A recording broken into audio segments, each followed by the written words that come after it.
On venait de sortir un feature qui permet à nos clients de modifier une photo. Nous, on vend beaucoup de poches personnalisées. Des gens nous envoient des photos de leur famille, des photos de leur animal de compagnie. Et là, il y en avait qui disaient « Hey, je veux changer le look, je veux pas qu'on voit telle affaire. » Fait qu'avec un plugin qui utilise l'IA, on pouvait changer l'image pour lui donner un look, mettons, coloriage.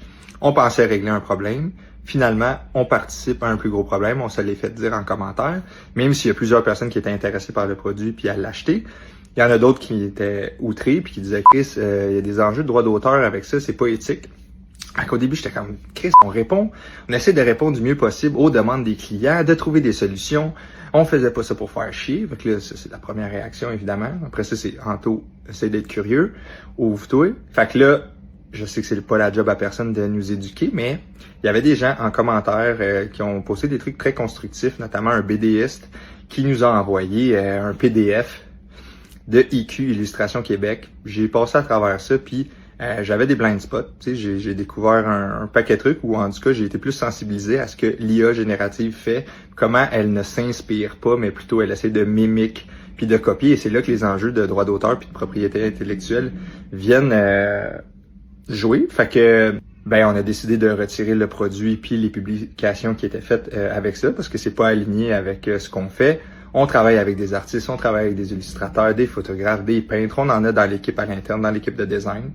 Là, oui, c'était un petit feature. On veut pas minimiser le truc parce que c'est pas aligné.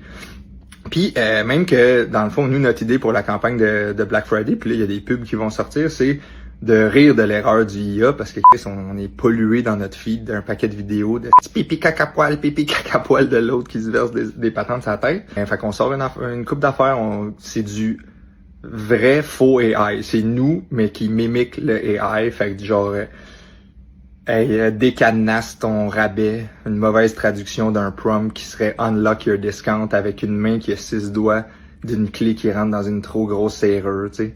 Santa blows the prices, il suce les prix. Fait que un petit paquet de niaiseries de même qui nous fait rire, puis aussi qui est plus aligné avec le côté créatif. Fait que c'est ça. Merci pour les commentaires constructifs. On apprend, on s'améliore, puis on essaie de vous offrir la meilleure qualité possible, des produits faits ici, idéalement arrivés dans les temps pour être en dessous du sapin. Fait que yes sir, pas chez Fils.